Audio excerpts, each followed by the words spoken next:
We're going to talk about properties and applications of exponential functions.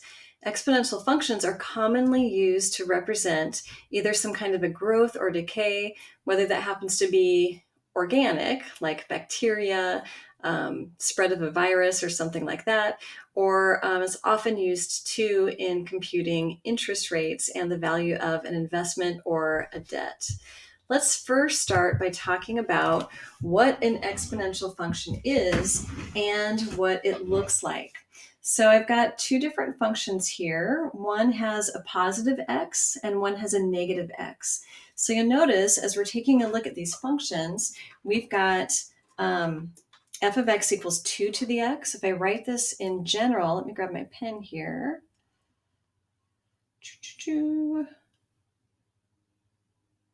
Okay, so if I write this in general, it would be y equals a to the x. A is my base, or you can write that as b to the x or whatever. This is my base. And x is my exponent, but also my input variable. So I've got 2 to the x and 2 to the negative x. This negative right here we know is going to be a horizontal reflection, but it's also going to give me two very different looking graphs. I've written it as 1/2 to the x as well, because I can go ahead and isolate that negative exponent and call it 2 to the negative 1 all to the x. A negative exponent reciprocates, so 2 becomes 1/2 all to the x power. Okay, just a little property of exponents in there. Let's go ahead and bring up Desmos and put both of these functions in. So I'm going to go ahead and start with y equals 2 to the x. There's the first one. And then we'll do y equals 2 to the negative x. Y equals 2 to the negative x. So you'll notice these are very similar, but one is a horizontal reflection, so reflecting it left to right. One is increasing and one is decreasing. If I copy those over onto our worksheet, 2 to the x is increasing. So it looks like this. And 2 to the negative x, with that reflection in it, is decreasing. So my domain, though, for both of these, my domain covers all real numbers. It lines up with every single x value. There's a point for every single x value. So my domain is all real numbers. You can write that, or you can write negative infinity to infinity. It's going to write all real numbers, increasing or decreasing.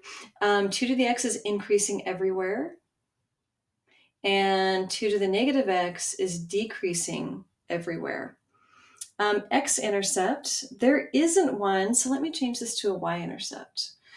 Okay, so the y-intercept, there is a y-intercept, and it's here and it's here. If we go back to Desmos, Desmos will tell me exactly what those are, and both of them are 0, 1.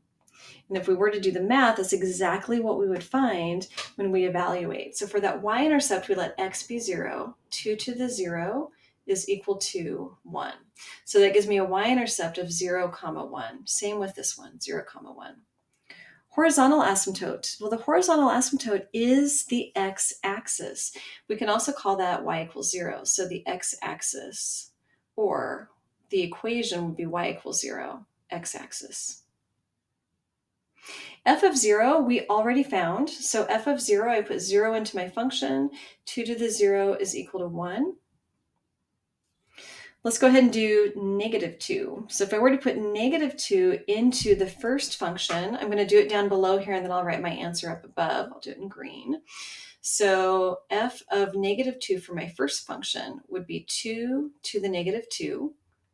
The negative sign reciprocates, so this would be 1/2 squared, and that would be 1/4.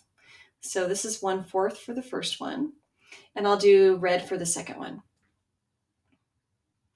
If I do f of negative 2 into my second function, it's going to be, let's do 1/2 to the negative 2.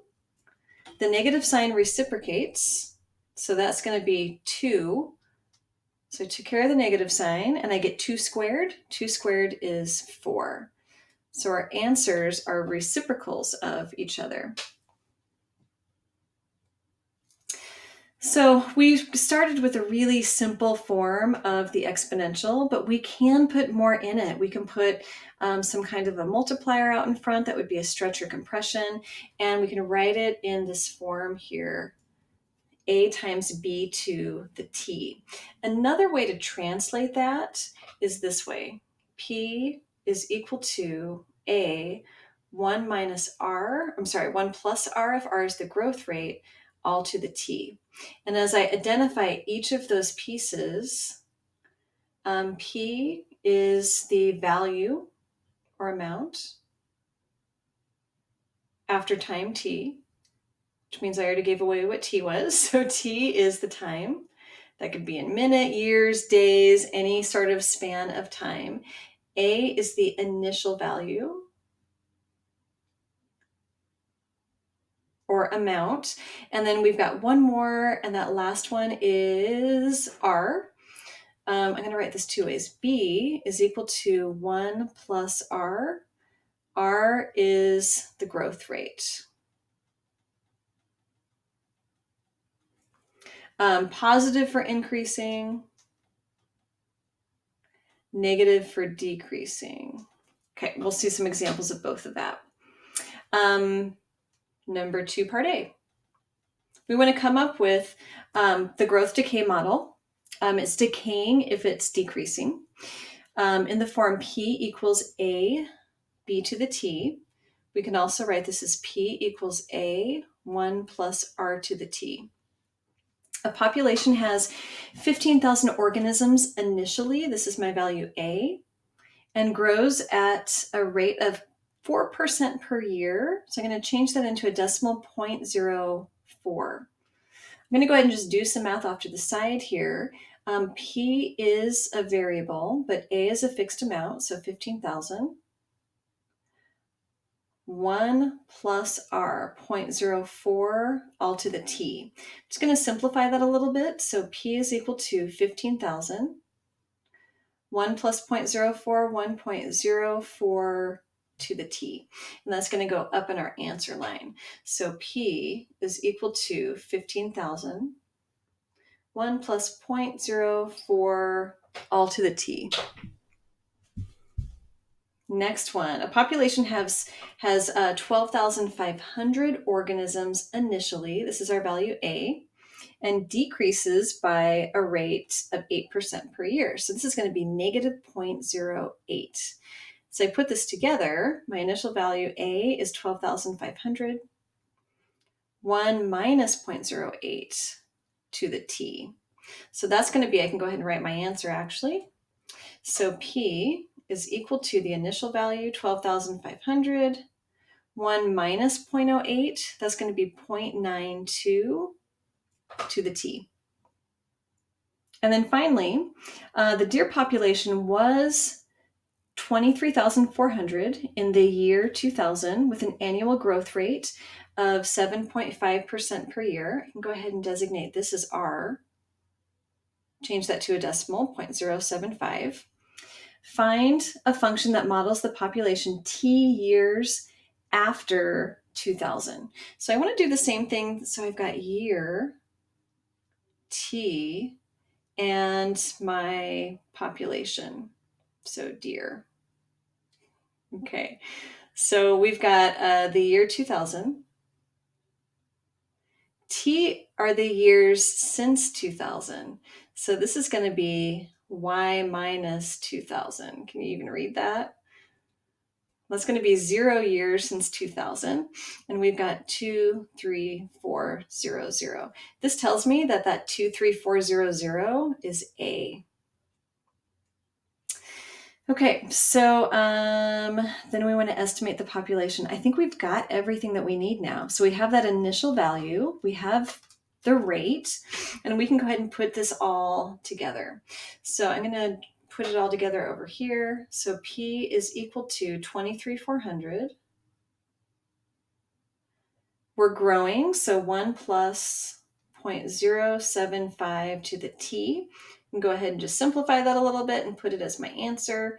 P is equal to 23,400, 1.075 to the t. Now we want to estimate the population in the year 2008. So my year is 2008. Well, that's going to be 8 years since 2000. So as I do my estimation here, t is equal to 8. So to find this answer, it's going to be 23,400 times 1.075 to the 8th power. Let's go ahead and put that into the calculator. Clear this. So I've got 23,400, 1.075, 8 years since 2000 to the 8th. Here we go. So I get 41,733. We'll call that 0.4. We should probably round since it's a number of deer. So 41,733. 41,733. Okay, next example. You buy a new car for $34,700. The value decreases at a rate of 6% annually. So this is R negative 0.06. This is my initial value. So this guy is A. Determine the value of the car in 10 years. I'm going to start with my formula. So P is equal to initial value, 34,700. 1, I'm decreasing, so minus 0.06 to the t. That's going to be 34,700.94 t. And I wanted to determine the value 10 years since. So that's going to be t equals 10. So 34,700.94 to the 10th power. So I can go ahead and put that into my calculator.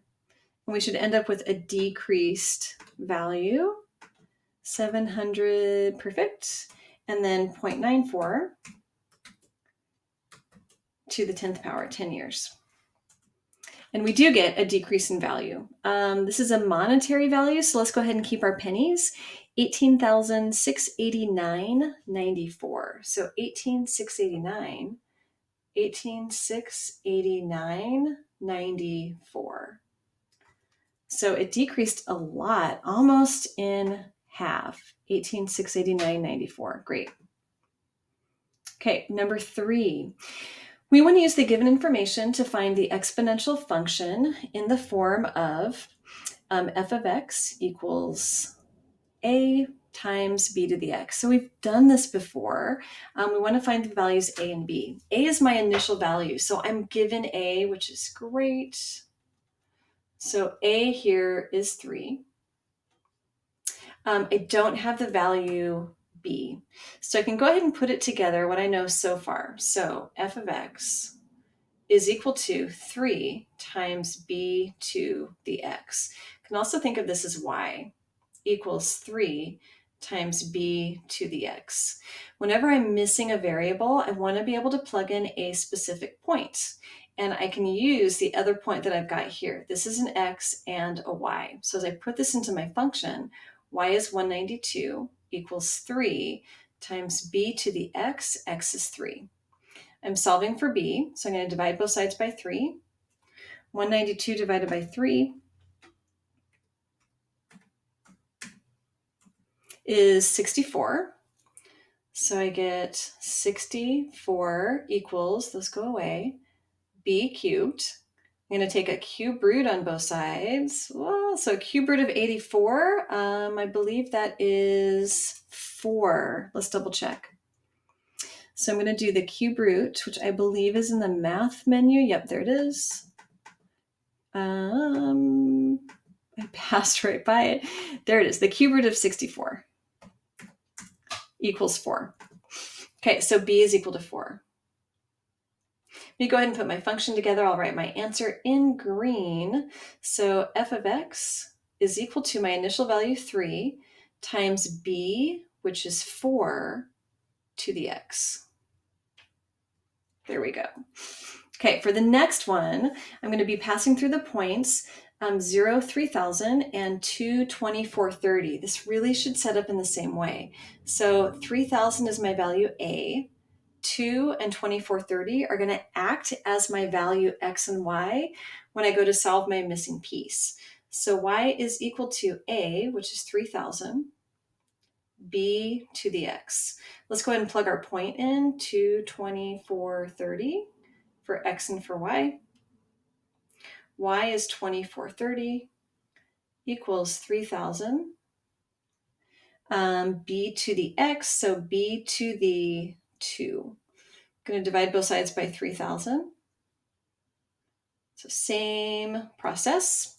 So let's do 2430 divided by 3000. 2430, there we go, divided by 3000. And we get 0.81. So 0.81 equals B squared. I'm going to take a square root on both sides.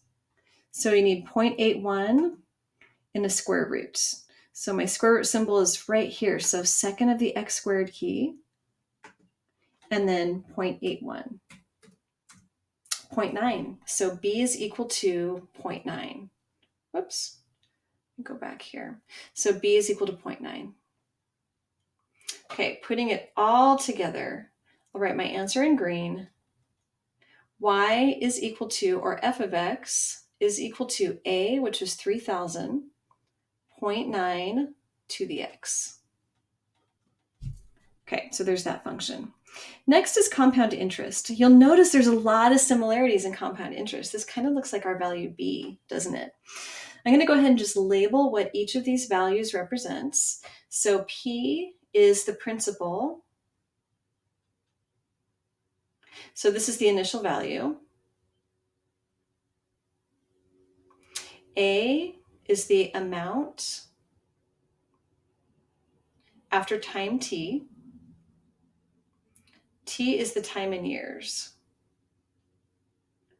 And let's see, I'm missing R. R is my interest rate as a decimal. And N, almost there, is the number of compoundings.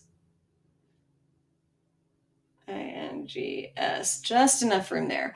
We can also have continuous compounding interest. We've done a little bit with limits. So I'm going to go ahead and show you how we get from one to the other. With compound interest, we're compounding our interest, more or less probably quarterly, maybe monthly. If you have a cash balance or a cash advance that you took out, that interest rate might be compounding daily. But we don't have anything compounding every single moment. That's continuous compounding. But this does happen in the organic world. So bacteria compounds or grows it grows continuously. So if I were to take this 1 plus 1 over n to the n, and I were to just isolate the number of compoundings, and I let n go to infinity, so as n goes to infinity, it turns out that this value goes to our value e. So I can type that into my calculator. Oh, actually, let's do it in Desmos. It's a better spot. Desmos. Let me clear what we had here. And I'm going to go ahead and just put this in as an f of n equals 1 plus, give myself a fraction, 1 over n all to the n. So this is my compounding interest formula, but for investing $1 at 100% annual interest, compounding n times per year. So if I were to do f of, say we did 100 compoundings per year, we get 2.7. If I did f of, let's do, it compounds every single day, that would be 365, 2.71. If we did every single hour, that would be f of 365 times every hour. There's 24 hours in a day. 3.7182, whatever. Every single second. No, let's do minute. F of 365 times 24 hours in a day times 60 minutes in an hour. So we're getting really, really close to our value E. So if I go to my number pad here, does it bring up the value E? Nope, I guess I can just type it in. So if I type in E, 2.71828, look at how close we are. So as we let the number of compoundings get more and more and more, we're approaching this natural base E. Okay, that was a little bonus lesson there. You don't need to know any of that. Actually, you just need to know that E is a fixed number. It's a real number and it shows up on your calculator. A is still the amount after time t. So we're still using A. P is still the principal. So P, A. R is still the rate. T is still the time. And then E is the natural base. 2.718 ... Let's go ahead and do some examples. So let's say you take out a loan for $5,000. So this is going to be your P. You have an annual interest rate of 6. So R is 0.06. The interest compounds quarterly. So N is 4 times per year. How much do you owe at the end of 5 years? So that's going to be our T. T is equal to 5. I'm going to put this into our formula. A is equal to P, so 5,000. 1 plus R over N, 0.06 over N, all to the N times T, 4 times 5. We can do this in our calculator. You can also do this in Desmos. Either one works great.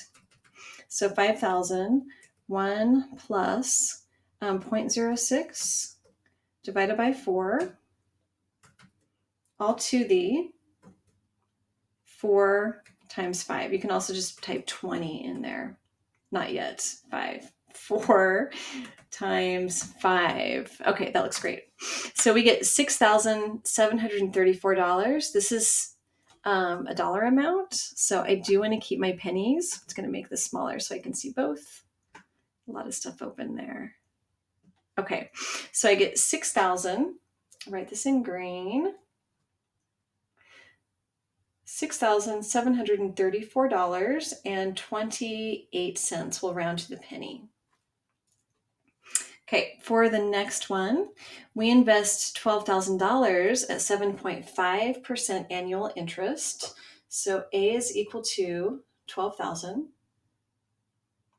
R is 0.075, which compounds monthly, 12 months in a year. So N is equal to 12. How much is the value of the investment after 10 years? T is equal to 10. So as we put all of this in, this is my principal P. A is equal to 12,000. 1 plus 0.075 over 12, all to the 12 times 10. So I'm going to go ahead and put that into my calculator.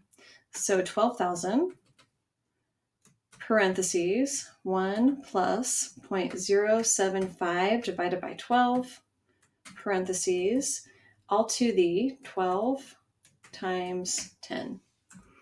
And we want to write this as dollars and cents again. So we get that the amount is equal to the value of our investment, 25,344 and 70. I'm going to round that to 78 cents. Okay, number 3, last one. So this one's going to have continuous interest, which means I want to switch gears and use my other formula. So I'm going to use P equals, A. I keep wanting to say P because of the other one. A equals P e to the RT. Keep myself straight here. P is 12,000. R is 7.5.075. This is the same scenario, but I'm going to have it compounding continuously every single moment. So as I put this in, A is equal to 12,000 e to the 0.075 times 10. It's PERT. P-E-R-T. So 12,000 E is right here. So I'm going to go second on the ln key. So e to the, I'd already put my cursor up there. So 0.075 times time in years, 10. It should be more than my last answer. And it is by a little bit, by about $60. So I end up with, I'll write my answer again in green here. The amount is $25,404 and 0 cents, rounding that to the penny. Okay, and that last one was continuously compounding interest.